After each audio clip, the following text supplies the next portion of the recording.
संतान के रूप में कौन आती है? पूर्व जन्म के कर्मों से ही हमें इस जन्म में माता पिता, भाई बहन, पति पत्नी, प्रेमिका, मित्र, शत्रु, सगे संबंधी इत्यादि संसार के जितने भी रिश्ते नाते हैं सब मिलते हैं, क्योंकि इन सबको हमें या तो कुछ देना होता है या इनसे कुछ लेना होता है।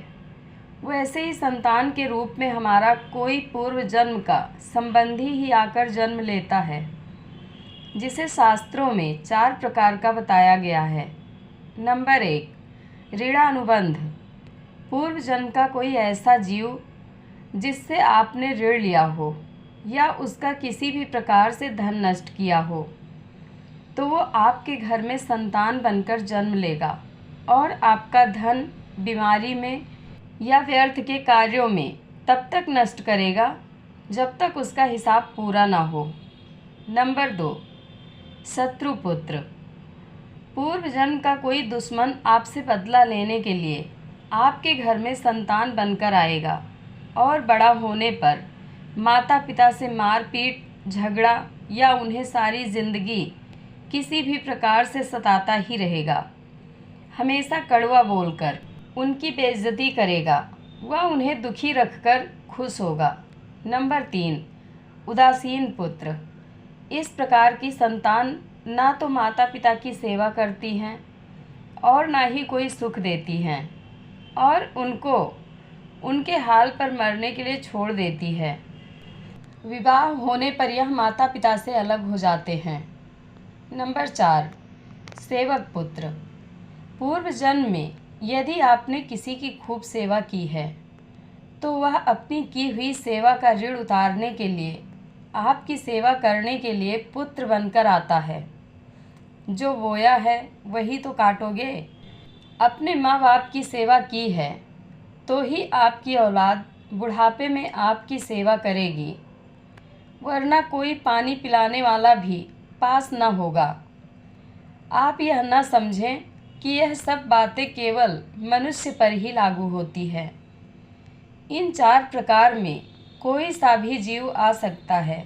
जैसे आपने किसी गाय की निस्वार्थ भाव से सेवा की है तो वह भी पुत्र या पुत्री बनकर आ सकती है। यदि आपने गाय को स्वार्थवश पालकर उसके दूध देना बंद करने के पश्चात उसे घर से निकाल दिया हो तो वह ऋणानुबंध पुत्र या पुत्री बनकर जन्म लेगी। यदि आपने किसी निरपराध जीव को सताया है तो वह आपके जीवन में शत्रु बनकर आएगा।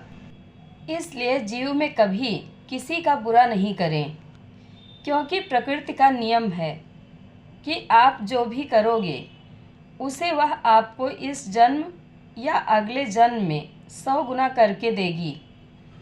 यदि आपने किसी को 1 रुपया दिया है तो समझो आपके खाते में 100 रुपये जमा हो गए हैं।